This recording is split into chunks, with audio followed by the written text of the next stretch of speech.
আজ থেকে 1 বছর আগে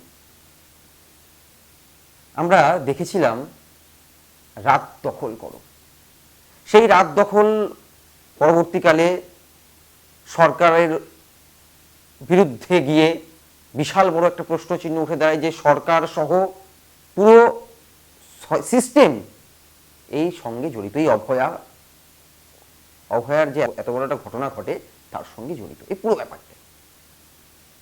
সময় পাল্টেছে, দিন পাল্টেছে, বছর পেরিয়ে আবার 1 বছর। সেই 1 বছরে আমরা দেখলাম আজকে এই অভয়ার মা বাবা ওনারা নবান্ন অভিযান শুরু করলেন। কেন? যে ন্যায্য বিচারের দাবিতে। কিন্তু ভেবে দেখুন, এই ন্যায্য বিচারের দাবিতে ওনারা নবান্ন যাচ্ছেন, ওকে, ভেরি গুড, কিন্তু কাদের সাথে নিয়ে যাচ্ছেন? সাথে কে আছে? শুভেন্দু অধিকারী, শ্রমিক ভট্টাচার্য, যাদের হাতে বিলকিস বানু থেকে হাতরাস সব, যাদের হাতে রক্ত লেগে আছে, সেই তাদের সঙ্গে নিয়ে অভয়ের মা বাবা বিচার চাইতে চললেন নবান্ন। কিন্তু বিচার তো নবান্নতে হচ্ছে না। বিচার তো সেই সময় আমরা খুব ভালো করে জানি সিবিআইয়ের হাতে তুলে দেওয়া হয়, কেসটা সম্পূর্ণ সিবিআই হাতে তুলে দেওয়া হয়। বিচারের দায়িত্ব ছিল সিবিআই, তো উচিত ছিল দিল্লি অভিযান, কিন্তু দিল্লি অভিযান না হয়ে গেল নবান্ন অভিযান। আসলে এই পুরো ব্যাপারটাই একটা বিরাট বড় ষড়যন্ত্র, বুঝতে হবে। আমি তার একটা একটা করে পয়েন্ট ধরে আজকে আলোচনা করব যে কত বড় একটা কনস্পিরেসি আছে পুরো ব্যাপারটার মধ্যে, এবং কিভাবে প্রথম এই অভয়ের মা বাবা ক্যামেরার সামনে আসতে বা তাদের আসতে বাধ্য হয়েছিল, কারণ সত্যি সন্তান হারা হলে প্রত্যেকের খারাপ লাগে, আমাদেরও লেগেছিল। কিন্তু পরে পরে এই ক্যামেরা, লাইটস, লোকজন, ফ্রেম, নেম, কোথাও একটা ভালোবাসা শুরু হয়ে যায় এই ক্যামেরার প্রতি। কি অদ্ভুত! হ্যাঁ, কি অদ্ভুত! কারণ লক্ষ্য করবেন যে প্রতিবেশী কাকু সবচেয়ে প্রথম তাদের সাথে ছিল, প্রতিবেশী কাকু সন্দীপ মুখার্জি, যে সবসময় তাদের কাছে ছিল, তার মোবাইলেই ছবি তোলা হয়েছিল। পরবর্তীকালে এই অভয়ের বাবা আমরা দেখলাম তার বিরুদ্ধেই অনেক অভিযোগ জানিয়েছে, এবং তারা বলেছে যে পুলিশ তড়িঘড়ি করে মৃতদেহকে সৎকারের উদ্দেশ্যে পাঠিয়েছে। অথচ গ্রামের লোকজন বলছে না, প্রায় 1.5 থেকে 2 ঘন্টা তাদের মৃতদেহ বাড়িতেই ছিল। আজকে অভয়ের মা বাবাকে বলতে শোনা গেছে যে পাড়া প্রতিবেশী নাকি তাদের সঙ্গে ভালো ব্যবহার করে না, তাদের সঙ্গে কথা বলে না।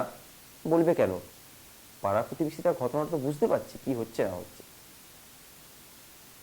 তো কি দেখলাম, এই নবান্ন অভিযানে বেশ কয়েক জায়গায়, পার্ক স্ট্রিট, এখানে সেখানে কিছু লোক জমায়েত হলো অনেক কিছু।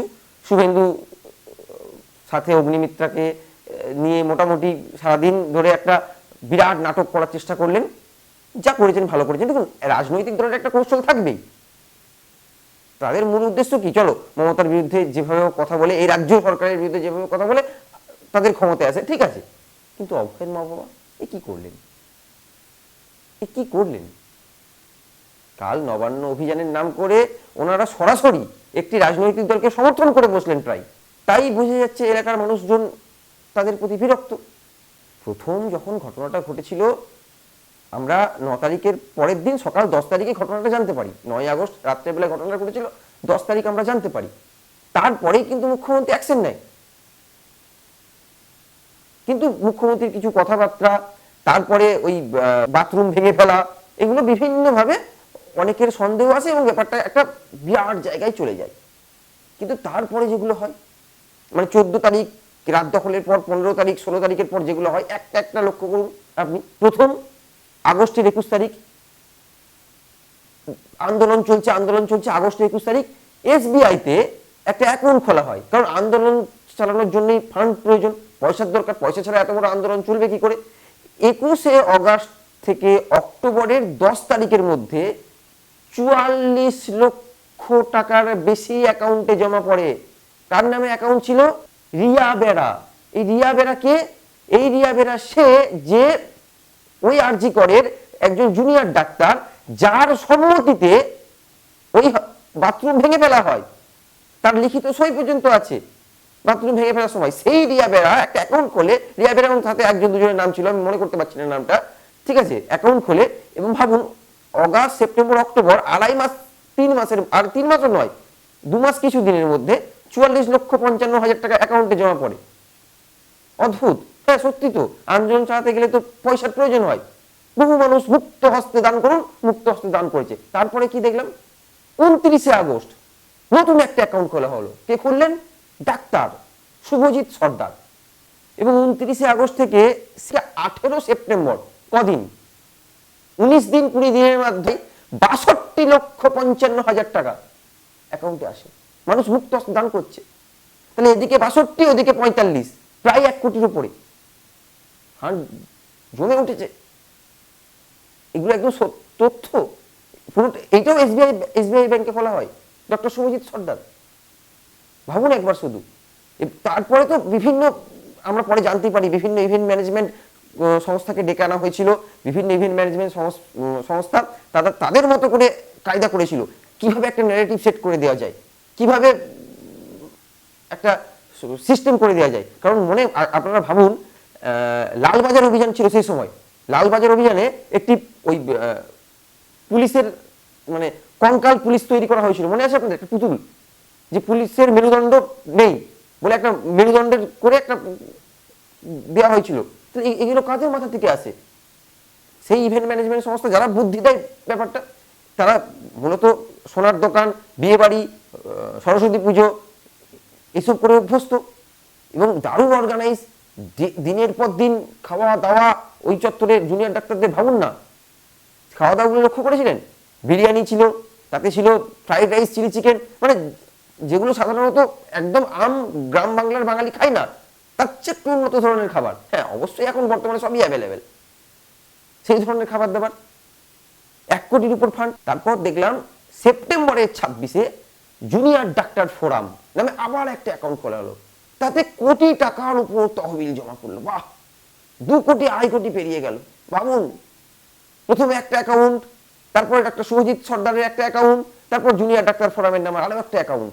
টাকা জমা পড়ছে, টাকা জমা পড়ছে। কে দিচ্ছে, কোথা থেকে দিচ্ছে, সেসব আমরা কিছু জানি। তারপর তো বিভিন্ন আছেই, বিভিন্ন ডায়াগনস্টিক সেন্টার, বিভিন্ন তারা ফান্ড জুগিয়েছিল, তারা চেয়েছিল এরকম অচলাস্তর থাক। বিভিন্ন বড় বড় ডাক্তার যারা মূলত কলকাতা শহরে বড় বড় নার্সিং হোম চালান, তারা চেয়েছিল। এগুলো তো আমরা জানি, পরবর্তীকালে খবর পেয়েছি। সেই ইভেন্ট ম্যানেজমেন্ট সংস্থাকে ডাকা হয়েছিল। ইভেন্ট ম্যানেজমেন্ট সংস্থা বলেছিল না আমরা কোনো দলের সমর্থন করি না, আমরা পয়সা পেয়েছি কাজ করি। তারা বলেছিল, আমি নাম বলছি না, পার্সোনালি কেউ যদি আমার সঙ্গে যারা কন্ট্যাক্ট আছে জিজ্ঞেস করবে, নাম বলে দেবো সংস্থা। তারা বলেছিল। আজ যে কোনো কিছু যদি আন্দোলন হয়, কোনো কিছু যদি এই ধরনের বড় কোনো কর্মসূচি হয়, এখন তো এইসবের পরে প্রথমেই মাথায় আসবে যে কোন ইভেন্ট ম্যানেজমেন্ট কোম্পানি এটা করেছিল, চলো জানি, গিয়ে দেখি। কারণ এত সুন্দর পুরোটা সাজানো। সেই সময় আপনারা মনে করে দেখুন, নবান্ন চলো যে মানে ছিল আগের বছর, 1 বছর আগে, আমার মনে আছে আমি এই আমার এলাকারই একজন লোকাল বিজেপি নেতা, সে তো ধরেই নিয়েছে কাল বোধহয় মমতা ব্যানার্জি ওখান থেকে মানে পালিয়ে যাবে। মানে তার কদিন আগে যেহেতু বাংলাদেশের ঘটনাটা ঘটেছিল, শেখ হাসিনা বাংলাদেশ ছেড়ে পালিয়েছিল, মমতা ব্যানার্জি ছেড়ে পালিয়ে যাবে, বিজেপি গিয়ে দখল করবে, তার ভেবেই বসেছিল একদম। এত সোজা, তাহলে তো সবাই হয়। তাহলে পৃথিবীতে বহু আন্দোলন ঘটেছে এরকম এরকম বহু, ভারত ছাড়ো আন্দোলন থেকে শুরু করে তেভাগা আন্দোলন, চিপকো আন্দোলন, পরবর্তীকালে সিঙ্গুর আন্দোলন, নেতাই আন্দোলন, বিভিন্ন গণহত্যার আন্দোলন, কত আন্দোলন ঘটেছে। তাহলে তো এইভাবে আন্দোলনকে ইভেন্ট ম্যানেজমেন্ট কোম্পানিকে দিয়ে আন্দোলন করানো যেত। সব করেছেন ওনারা, ডাক্তারদের এনেছেন, ইভেন্ট ম্যানেজমেন্ট এনেছেন, বড় বড় বুদ্ধি দেওয়ার লোক এসেছে। এমনকি টালিগঞ্জের মেকআপ আর্টিস্টদেরও তখন প্রতিদিন কাজ ছিল। আমি যেহেতু এই ইন্ডাস্ট্রিতে দীর্ঘদিন কাজ করেছি, আমি জানি তারা প্রতিদিন মেকআপ করতে যেতেন এই আন্দোলনকে চালিয়ে যাওয়ার জন্য। কিন্তু সব কিছুর পরও আন্দোলনের মধ্যে সততাটা ছিল না। তাই কোথাও সেদিন যারা ছিল আন্দোলনে, আজকের দিনে দেখুন তারা কেউ নেই, কেউ নেই। পয়সা দিয়ে তো আন্দোলন হয় না। আন্দোলন মানুষের সত্যি সত্যি বুকে আঘাত লাগবে, তবে তো মানুষ বেরিয়ে আসবে যে আমার এইটা প্রবলেম। প্রথম ওই 9 তারিখের পর 10, 11, 12, 15, 17, 18, 20 পর্যন্ত মানুষ নিজের সঙ্গে রিলেট করতে পেরেছিল। তারপর প্রতিদিন দেখলো মানুষ এখানে জমায়েত হচ্ছে, রাস্তা জ্যাম হচ্ছে, এই হচ্ছে, মানুষের ভালো লাগেনি ব্যাপারটা। হ্যাঁ, কিন্তু এটা প্রতিবাদ হওয়া প্রয়োজন, সবাই বলেছিল। কিন্তু তারপরে ব্যাপারটা তো সেই জায়গায় ছিল না।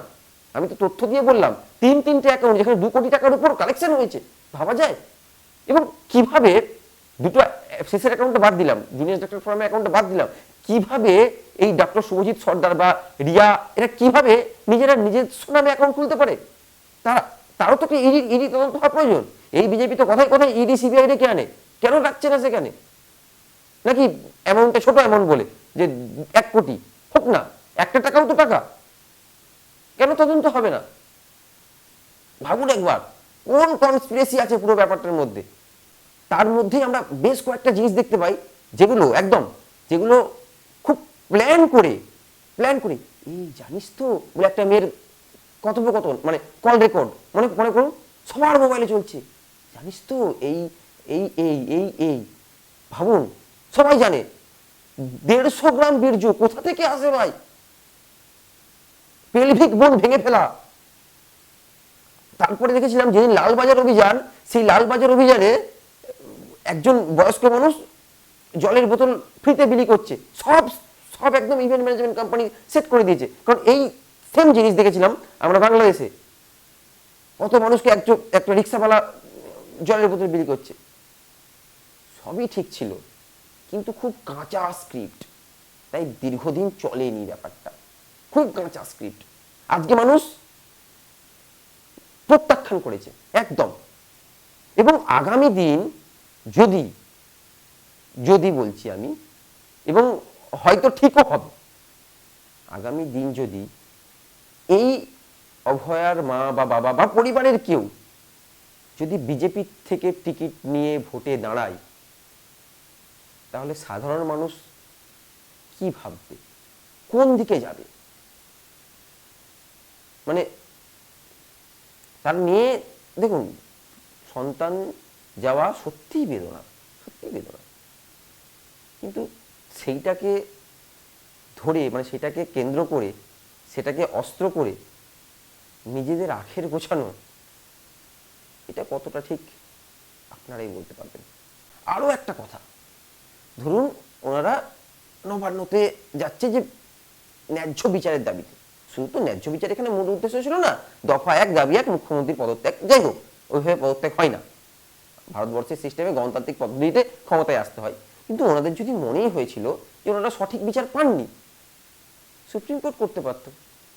সুপ্রিম কোর্টের পরে যদি মনে হতো সুপ্রিম কোর্টের রায়ও সন্তুষ্ট নয়, সিঙ্গেল বেঞ্চের ডিভিশন বেঞ্চ ছিল, অনেকগুলো তো অপশন ছিল। ভাবতে থাকুন।